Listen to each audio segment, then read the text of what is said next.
All right, thanks for tuning in to the OFN Today with Dave Koken of Covers.com for this Friday, the 1st of November, 2019, on the Our Lads Football Radio Network at OurLads.com, the king of online football depth charts and college football scouting.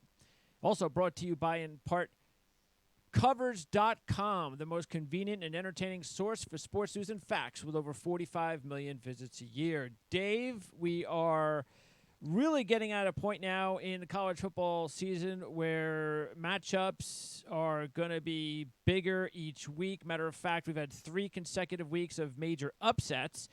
And next week we have some really big games. Not only LSU, Alabama, but we have a battle of undefeateds, Penn State, Minnesota. And out west, you got a big game in prime time next week, Wyoming, Boise State. And the big primetime game this week is in the underrated AAC with Memphis and SMU. This is kind of the calm before the storm because next week's going to be insane. And we've got some big conference teams taking on small conference teams this week.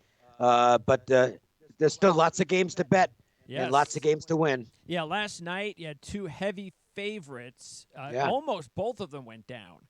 I don't know what it is with Baylor because Baylor, it's amazing how quickly we saw it at California and we're seeing it at Baylor, how quickly these offensive teams with no defense can change into, defensive juggernauts, and you have a hard time scoring.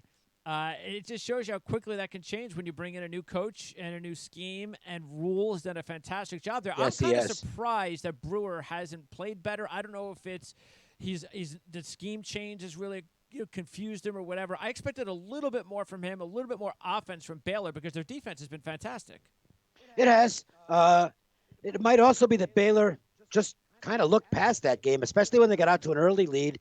Then they get, what happened? They get a 1st and goal, and they get 2 shots from inside the 1-yard line and can't score. And West Virginia suddenly feels like, for the first time in a while, they've got life.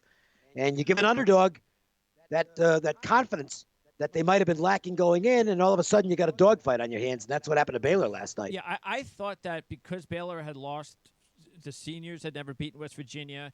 They lost to Baylor. They lost to West Virginia last year, 58-14 on national TV. Yeah, I know that they would want some sort, and national TV was an important opportunity for them to show everybody that we are capable of being a playoff team.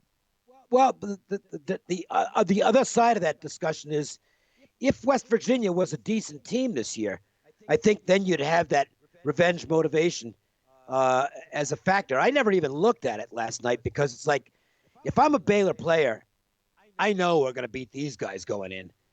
And it mitigates the revenge factor. It's just not as pronounced. And I think it showed last night. Baylor took that game very lightly and almost paid the price. And, and we saw it happen in the Sun Belt game where Appalachian State blew their January 1st bowl game. They're out of it now. Yeah.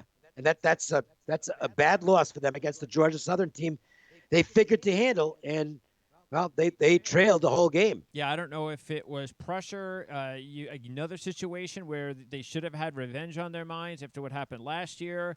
And yet Zach Thomas had a bad game. I will tell you, living an hour or so away from campus, the temperatures dropped till the 40s and even down to the 30s during game time. That might have had a little bit of impact just overall. But the fact is that they were such a dominant Sun Belt team, especially at home. For them to lose in that spot, especially on national TV, that's a tough one for the conference. Yeah, and they had to go unbeaten. Yep. To get the January 1st bowl game. They're done. They will. Yeah, they're done now. By the way, Matt Rule, if you want to look at a trend that's actually working against him, he hasn't done very well, or his teams haven't done very well at Baylor after a bye. So they struggled against Rice earlier this year. Yeah. In fact, it's interesting you bring that up because I played Baylor against Rice. Yes. And lost the game, despite the fact they were up 18 at the half. So, you figured they'd probably cover that game. But Rule going into that game had talked about how poorly they'd performed out of bye weeks the previous 2 years. Yep. And he'd made it a big point of being prepared. I think what happened in that game, unfortunately, is they got way ahead too soon and just kind of relaxed in the second half and actually let Baylor let a very bad Rice team back in the football game. And we'll talk about another coach slash team that has issues after a bye a little bit later on. But let's start with the SEC. And even though you got the big one next week with LSU Alabama, you have still what I consider the world's largest outdoor cocktail party, and that is Georgia and Florida. That hasn't changed, no matter how much the liberals wanted it to change. The fact is that this is a great football game, and it's good to see that Florida is back at the level of Georgia. Dan Mullen is doing a great job. You know, in the next couple of years, he's going to get this team back into the SEC championship game. Could be this year. If he could beat Georgia, they're a 6.5-point dog right around there. I don't know. This is tough to call because we have yet to see Georgia play their big game this year. And is that going to be on Saturday? Are they going to come out and finally play the big game that we've been waiting for them to play? Because Florida is healthy as they have been all year. They've got all their big defensive studs back. It's the defense of Florida against that really good offensive line of Georgia, and the battle of the line of scrimmage is probably going to dictate the game. If Trask doesn't fumble, and that's an issue for well, Sure. it's an issue for him because when he gets hit with a big pass rush, he sometimes doesn't take good care of the ball. If he can avoid turnovers, Florida's got every chance to win this football game. That defense is tremendous, and Florida at this point is completely fearless. I mean, their performance at LSU, forget the final score because that was very misleading. That was an even ball game. Florida's got no confidence problems here against Georgia, and I think this is going to be a great game. It's not going to make my card because the line's just not big enough for me. I'd like to get if I got a full touchdown with Florida, I'd probably take it, but that's not going to happen. But I won't be surprised if Florida wins the game. Yeah, this has actually been a series of streaks over the last 11 years.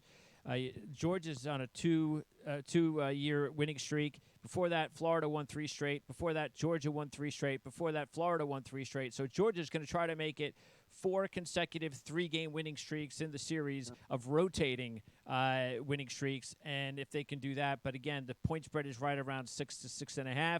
And I think one of the big reasons in my mind that Georgia's offense has stumbled a little bit is their inexperience at the wide receiver position. Yeah. You've got 2 true freshmen and a transfer that are the 3 top wide receivers. There's no tight end to speak of that helps in the passing game. With the bye, with more experience, for the Georgia fan perspective, you would hope that those freshmen and the new transfer, that they start to get more and more in sync with each other, so maybe they start to play like everybody's expecting them. But this is it. You either have to start that drive now or else it's over. Yeah, and I still kind of look back at the Notre Dame game, which the deeper into the season we go, the fact they barely beat the Irish looks less impressive. So Georgia hasn't hit that. That's right. That sweet spot yet, and they better do it here, or they'll get beat. All right. Also in the SEC, Joey Gatewood said, "I've had enough." He leaves Auburn. I'm not surprised. I think he gave it a good shot, and probably what happened was in the last game, he still wasn't getting any significant reps as a true quarterback in the system. With Nick struggling, he just said, "Look, this kid is not going to struggle any worse than this. And if I'm not going to get in now, I'm never getting in." Well, I think he had arrived at the point where he knew that he was nothing more than a wildcat option. Yep. And that the coaching staff, considering that Nick has struggled as much as he has, the coaching staff apparently doesn't have any confidence in him. So it's time to go if that's the case. And he's got a chance to resurrect his career elsewhere. Absolutely. Good for talent. college football that the transfer rule allows these types of players to go somewhere else, so so we don't have these types of terrible quarterback situations that we see around college football. Yeah, and it can really work out. All you got to do is look at Buechele at SMU. Absolutely. How good has that been for both Buechele and SMU? Yes. First home game, by the way, for Auburn since late September when they hosted Mississippi State. True freshman DJ Williams, keep an eye on him, he may be Auburn's next star running back. He did a good job for Boobie Whitlow, who's starting to now get back into game action. Auburn will go into a bye, and then they will host Georgia in 2 weeks. So another big game there for Auburn. The point spread's a little too big for me. It's 18.5. Yeah, I just kind of skipped over this one. And Ole Miss is doing enough tricky stuff with their offense to at least hang around in Yep. football games. Yep. And they've done well on the road. Mississippi is 2-0 against the spread on the road in SEC play. All right, UAB and Tennessee. I'm a big Bill Clark fan, big UAB handicapper. I like taking them a lot. Why not? Since they have returned to football in 2017, if you take UAB, you're 21-9-1 against the spread. Under Bill Clark, you're 28-14-1. But the bugaboo has been these SEC matchups when UAB has to step up. Clark does such a good job because he has limited personnel, but that can only take you so far. And then when you get to these big matchups where the personnel advantages are so extreme, there's nothing Bill Clark can do. The point spread is way too low. I know it's moved from 10 to 12. It's still not enough for me. I like Tennessee in this spot because completely agree. Yeah, they have just been playing better than I've seen them play in years the last few weeks. So here's a few things. Now, if you look at the stats on UAB, they've won the stats in every game. And normally, if it's at this point in the season, you can get a double-digit dog that's won the stats in every game. You just automatically go ahead and I'm in. But you got to look beyond the numbers here at a bunch of other factors. UAB has played nobody, so the stats have been compiled against junk. Conference USA is horrendous this year. It's the worst. It's the worst of the FBS leagues. Yep. It's worse than the MAC, and it's worse than the Sun Belt. Absolutely. And on the flip side, this is normally that game for the SEC team where they just kind of, maybe run almost a look ahead type of game plan. But Tennessee can't do that. They're on 3 wins right now. They have to win this football game and then get 2 more, which I think they can get, to get bowl eligible, and for the coaching staff to save its collective jobs. Because if they don't make a bowl, they're going to be gone. And they're off a good game. The 2 quarterbacks who were both questionable at the beginning of the week have now been upgraded to probable. So Jimmy G and Marr are both available for this game. I think Tennessee's going to spank them. I think this is a 3-touchdown win for Tennessee, and it's one of the games I played. Yeah, even Shrout looked pretty good last week. They've now got 3. They had no quarterbacks about a month ago. Yeah. Now they've got 3 that they feel that they can turn to because they're so hot. I still think Mauer's the better player of the 3. I do too. But they're just so confident right now that it doesn't matter who's behind center. All right. By the way, Arkansas, Chad Morris has never won an SEC game. Do you think Chad Morris ain't going to win this week either?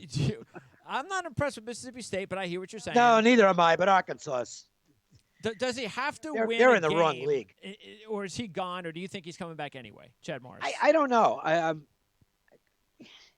Because I can't blame it on Chad Morris, really. Arkansas is in the wrong league as far as football is concerned. They're kind of like, I don't know, it's a more extreme example, but I'll say they're like Rutgers in the Big Ten. They're never going to win anything that matters in this league. They just can't recruit with the other schools. They're a Southwest Conference team.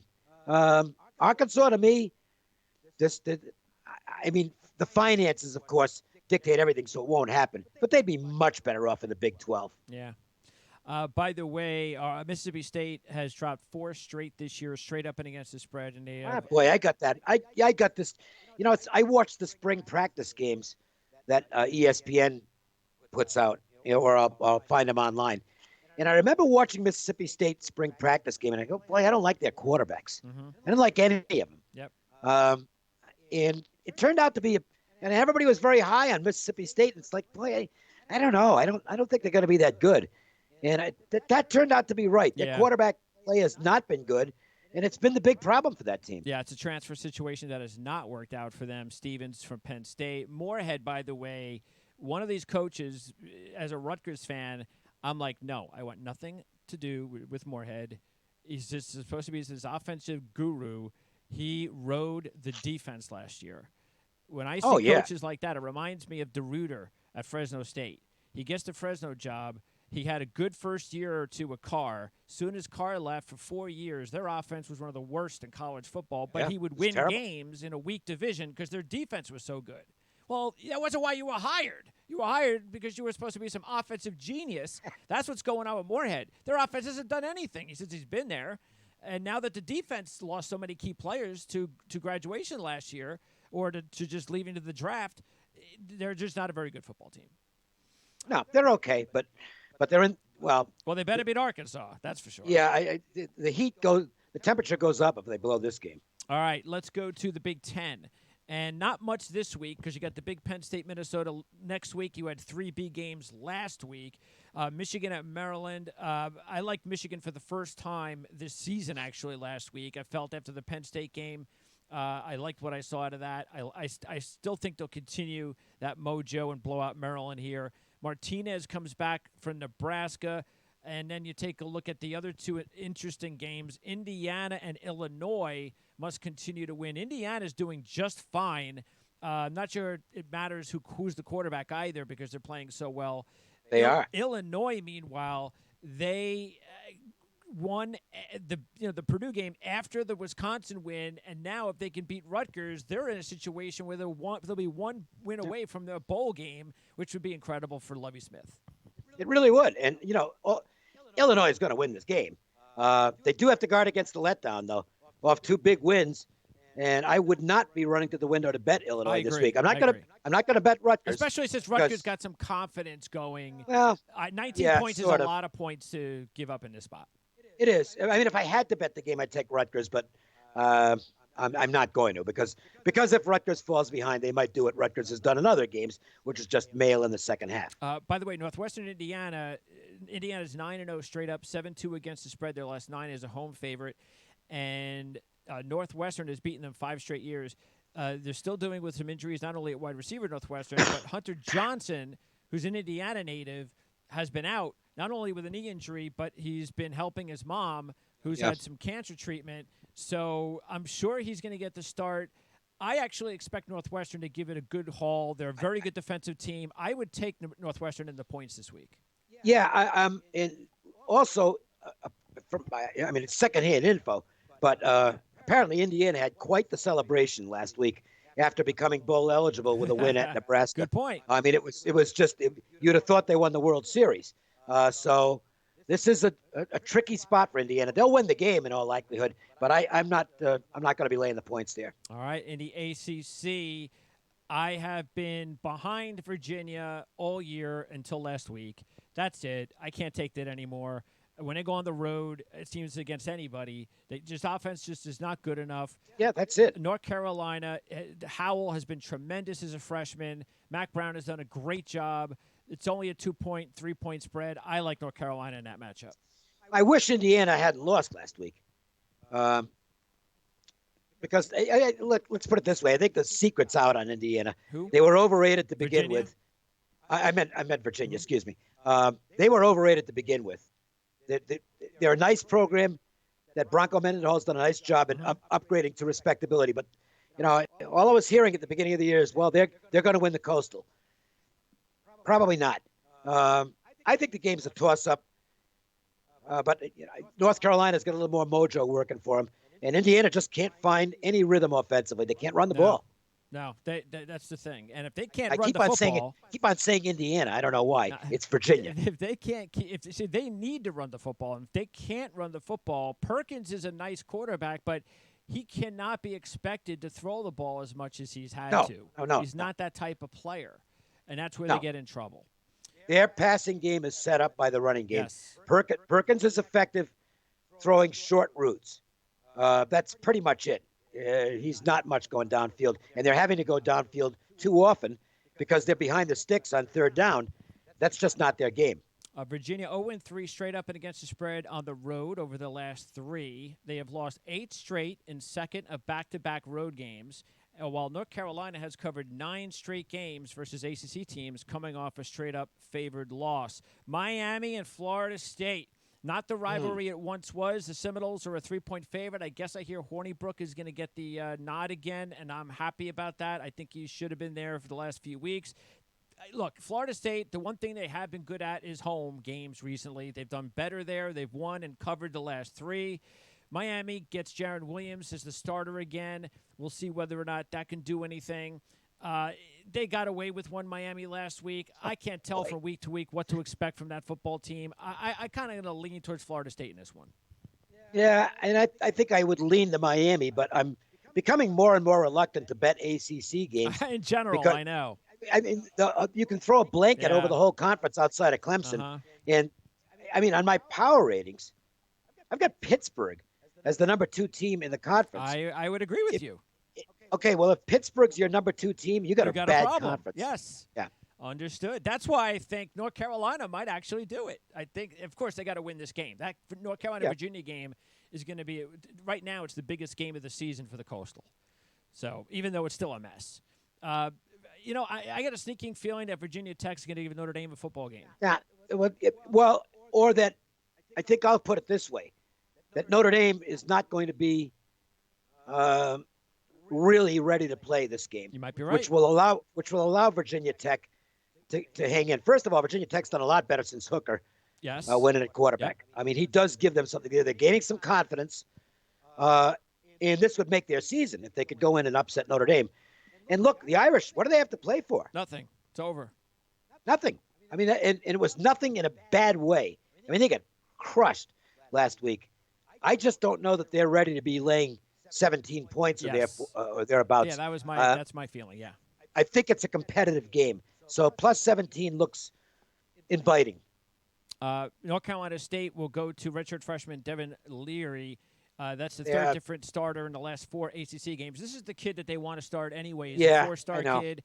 They've had a lot of injuries this year, NC State. I guess Newman might be back after the bye. They lose Sternad, their top linebacker, Wake Forest. That's a tough blow. Here is the other bye week trend. Wake Forest is 0-7 straight up after the bye week under head coach Dave Clawson. Not even against the spread. Straight up. They should break that streak here. You would think so.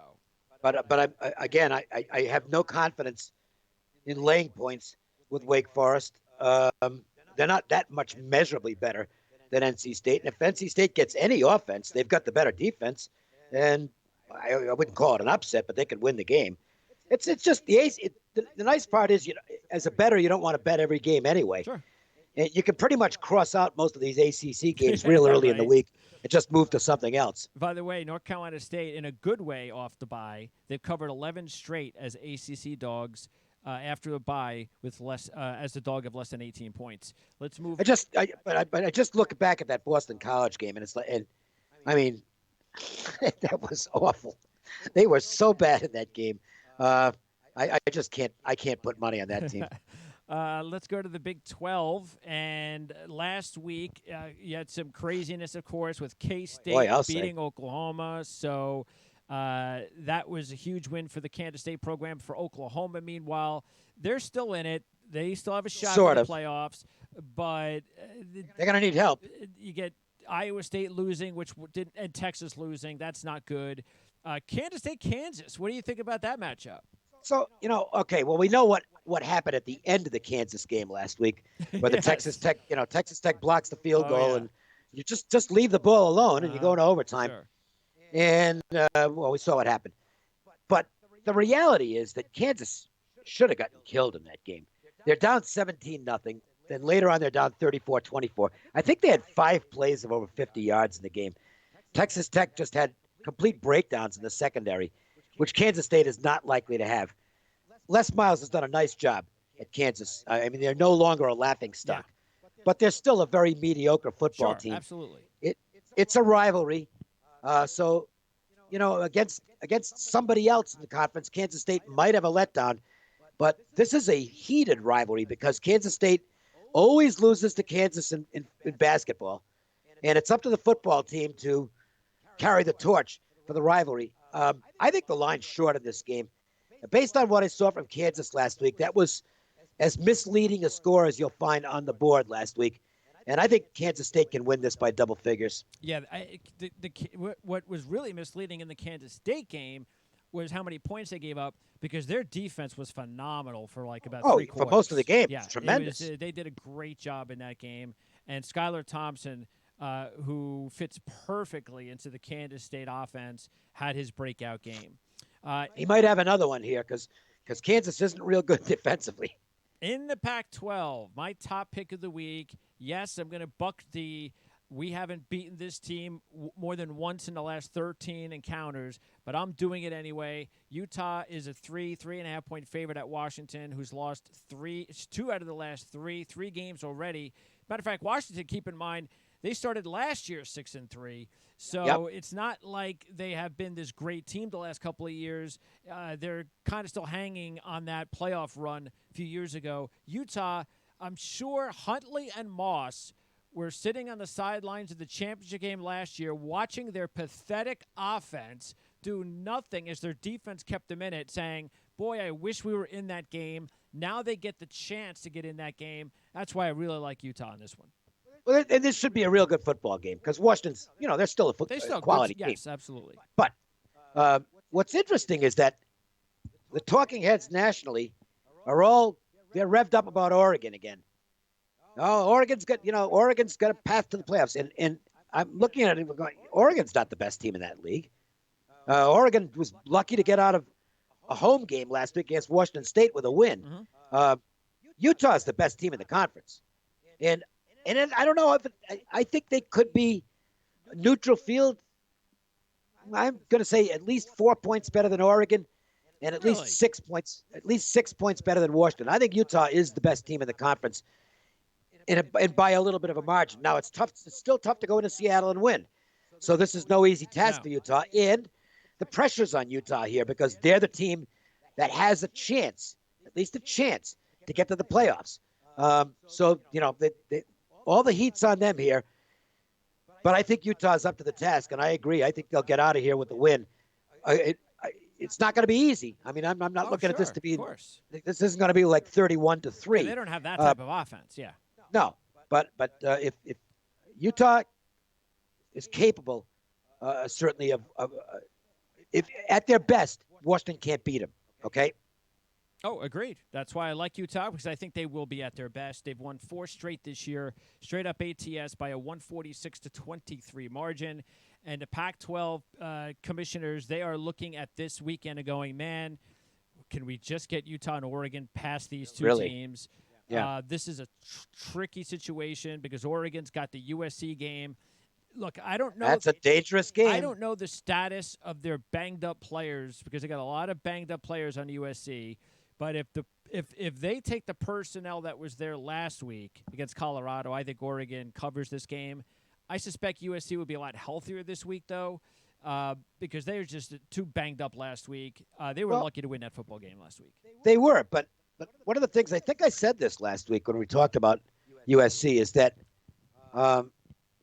they're circling a few games, and the other games don't matter. And Colorado is a game that didn't matter. It's not like USC's got anything real important to play for. And They they're going to the Pac-12 championship game. Well, I know, but yeah, I'm not sure how. I'm really not sure how big that is because it's not a Pac-12 championship. Well, I guess the Rose Bowl is kind of big, but let's just say that USC isn't a team that you can rely on a weekly basis to be well coached on the and road. well motivated. When they go on the road, forget it. But at home, especially as a home dog, they're very good. Yes, and I'm actually impressed by the way they came back and managed to find a way to win the game last week. So I think they come out with something positive. I was not impressed by Oregon. Again, I've said that a few times. I think Oregon's ripe to get beat. I would not be surprised if USC knocks them off. Yeah, USC 3-0 straight up ATS versus Pac-12 teams at home this year. They beat Utah as a 4-point home dog. So I'm sure the Pac-12 will send a bouquet of flowers to USC if they knock off Utah and Oregon in the same season. USC has won 2 out of 3, and they've covered their last 3 as a home dog since 2013. So they have not been a home dog very often over the years. All right. By the way, the one other game I wanted to mention, one of the team, I just really like what I'm seeing with the development. It's going to take a couple more years, but Jonathan Smith is the perfect coach for Oregon State. Did a nice job. They're going to get Trevin Bradford back, the slot receiver, which would be a big boost. They have been playing some good football. They've won 2 out of 3, covered all 3 on the road this year. Arizona's been stumbling of late.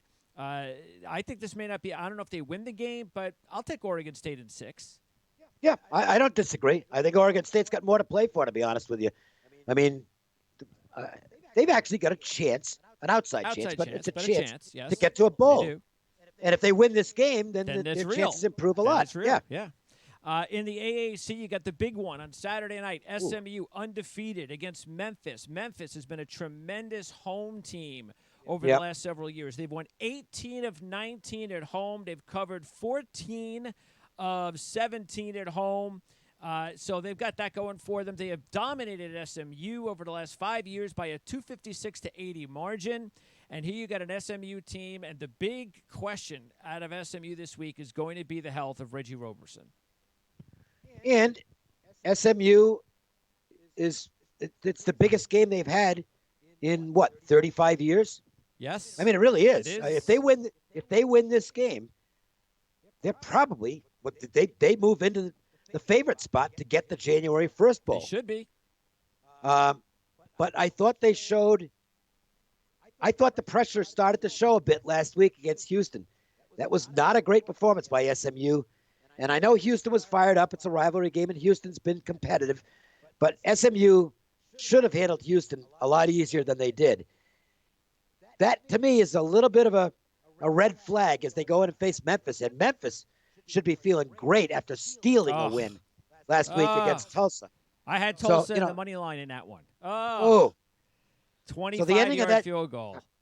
yep, the ending of that game was a disaster for Tulsa. Again, that's the second time that's happened to them this year. And by the way, that could really impact them Against these this two week going into teams. Tulane. Yeah, Yeah, I mean, Tulsa could have trouble this week at Tulane. I Um, agree. but I'd be worried about SMU here. The stats, if you're handicapping by the numbers, you're going to say, oh boy, SMU getting this many points. That's a take, but I wouldn't take them. I'd play Memphis here. And by the way, Roberson got hurt in the first quarter last week. That's part of the issue why if he doesn't play, I think it's a big blow for SMU. The good thing is they're undefeated and they're the dog. So that's the good thing. As much as there is pressure on them, at least they're the dog in this situation. Yeah. As far as the Mountain West, again, big game next week in prime time, Wyoming against Boise State. But this week, you've got the Army-Air Force matchup, one Mountain West Conference team versus an independent. Army has dropped 4 straight, but Army has won 5 straight against Service Academy teams, taking the Commander-in-Chief trophy back home the last 2 years. Air Force is a 15-point favorite. It's a big number. Yeah. I don't know. I mean, my college football partner likes Army in the outright upset. I like Air Force in this one. I just don't like the way Army's been playing, and Air Force has had a really strong season. Army's really banged up, and it's just not working for them. But whatever they've got, they'll show here.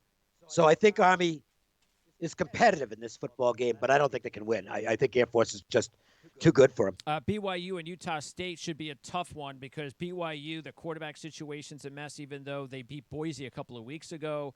They also have some offensive line injuries. Utah State has won 10 straight at home. They've won 2 straight versus their rivals, BYU, by an 85-44 margin. The first time that they have won back-to-back in the series in 45 years.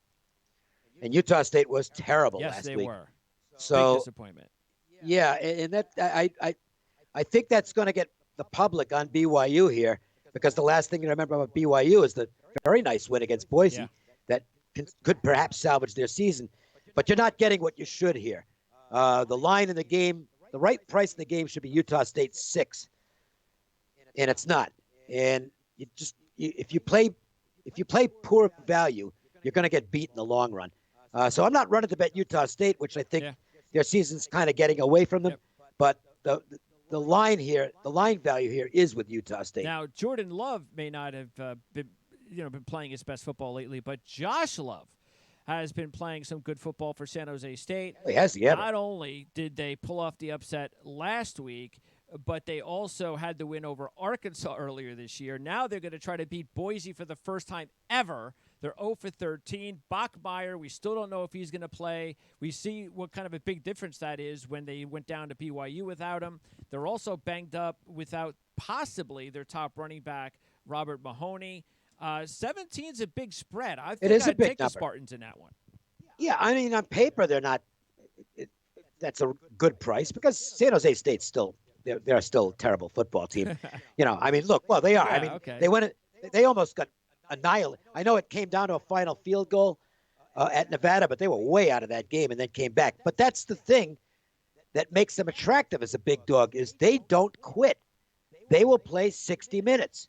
So even if they go down 24 in this game, they'll just keep playing. Baldwin's doing a phenomenal job with San Jose State. And, you know, when they're probably going to be the more motivated team here. Oh, absolutely. So even though it's a mismatch on paper, but it might not be a mismatch on the field. I wouldn't be surprised if San Jose State hangs around in this game. Hawaii at 12 midnight will take on Fresno, and this becomes a pretty big game as far as the conference is concerned. Yeah, it is. And look, Hawaii got a big win last week. Just the fact that they had trouble in that spot, being a favorite. So they're a slight favorite in this one. I was kind of torn in this one, but Hawaii was my preseason pick to win this division, so I'm going to stick with them. Yeah, and Fresno just isn't getting the development out of the quarterback position that they wanted. Yeah. And that's a surprise because Tedford's so good with quarterbacks, but and I'm blanking on the kid's name, but he's been very inconsistent for Fresno. Leyva? Is that it? Leyva? I think it's Leyva. I don't know. I can't think of it. And I'm bad with names. At my age, that's one of the things that starts to go is name remembrance. And Fresno's still capable of going in there and winning the game, though. So I think this is a really tough game. I don't like the idea of Hawaii as a favorite. I know. And so it's going to keep me out of it. By the way, it's Reyna. R-E-Y-N-A. Reyna, that's it. Yes. Reyna. Yes. Conference USA, FAU, Western Kentucky's a big game for a down conference. Western Kentucky didn't win last week, but they still covered. They are 4-1 straight up, 5-0 against the spread in the last 5. They will be playing at Arkansas next week, Western Kentucky. Yeah, it's still a tough loss for Western Kentucky last week because, you know, they gave the game away early with 2 turnovers that puts them behind the 8 ball, down 14-0, and then dominated the rest of the game. Their defense completely shuts down Marshall, and then Marshall gets a mini drive on the last possession, and the guy kicks a long, like 50-plus yard field goal to win the game. That's a tough loss for Western Kentucky, so they have to bounce back mentally from that. And that's not always easy. Nope. But Hilltoppers are actually playing the best football in that conference. And then finally in the MAC, you've got a couple of key games: Northern Illinois, Central Michigan, Buffalo, Eastern Michigan. Buffalo's been playing a lot better thanks to the injury of Matt Myers because Kyle Van Treese has been a better quarterback. Well, and the thing is, all you want from the Buffalo quarterback is the ability to hand the ball off. Yes. And don't turn it over. Yes. This is a really good matchup for Buffalo because they're an outstanding rushing offense and a very good rushing defense. Eastern Michigan doesn't have a rushing offense, and their rushing defense stinks. So, you know, this is just one of those fundamental games where the fundamentals clearly favor Buffalo. And if you look back to the Miami game, which they lost, they completely dominated that game, but they had the 4 turnovers, and it cost them the football game. Buffalo is the better team here, and if they take care of the football, I don't think Eastern Michigan can beat them. Okay, and keep in mind, before we get on the air next week, there'll be those weekday games that really start to pop up on your calendar. Next week, next Tuesday, you got a key game in the MAC West, Ball State at Western Michigan. You got a Tuesday game also between Kent State and Toledo. And the next Wednesday, a big game in the East, Miami at Ohio. So, and I haven't looked at any of those games so yet. Those are the games that we'll be recapping and talking about on next week's program before we get into anything else regarding the MAC. So that's going to wrap it up, Dave. Appreciate it. And how's everything going, by the way, with yourself, Vegas, and Covers.com? Everything's good. Having a 60% plus season again in college football, which I'm very happy about. Awesome. And my NHL has been pretty productive so far. And I don't do the NBA.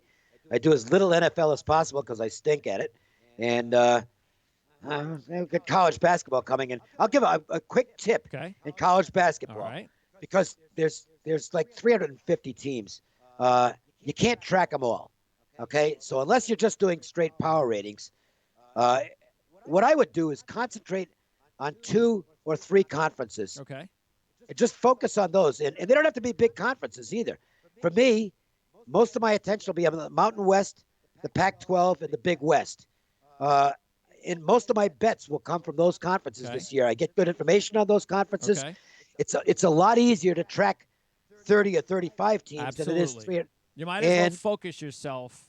exactly. Because it's even hard to do in college football with 120 teams, let alone Right. 350 teams in basketball. Well, plus in college football, they only play once a week. When college basketball, they're playing twice a week. Almost every day you're doing something, yeah. Yeah, I mean, you can drive yourself nuts. Yeah. So for the non-math guys, and there's a lot of us out there, and I am not a math guy in college basketball. I'm more of a matchup guy. I'll be focusing on 3 conferences, maybe the Big Sky as well, because I've had good luck in that league over the years, and not much in the other conferences. So I might not have any opinions for you in Big Ten games, but for me, it's all about winning money. When does the season kick off? Tuesday with like 130, 140 games. So the big games, though, kick off like the classic matchups where you get those big powerhouse programs. That's basically right away. I mean, that's Tuesday. Is that in Hawaii? They're going to be in Hawaii and all over the map? I don't have my schedule next to me, but basically everybody's playing on Tuesday night. Awesome. That's great. Bring it on, because I am definitely more of a college basketball than NBA fan myself. So. Oh, I can't take the NBA. Yeah, I just. I agree. I'm sorry, and this is. That's okay. Well, I know we're going to wrap Each this up. But look, we're 1 week into the season, and Kawhi Leonard had to get a day off because they had 2 games. Are you kidding? I know. Are you kidding? This is why I'm a hockey fan. Okay, NHL players aren't taking games off. I know, right? Yeah, and they should, because they get banged up every time they play. So that's what I said. I actually said to myself, I wonder if Travis Green would ever think of just saying, Alex Edler, I'm going to give you a scratch tonight because I just can't have you try to play 80 games. It's just not going to happen. Because Alex Edler will probably chase him around the locker room with a stick. That's why you can't I'm playing. That. Yes, so that's the way it is. All right, Dave. Appreciate it. We'll talk to you next week. Sounds good, Greg.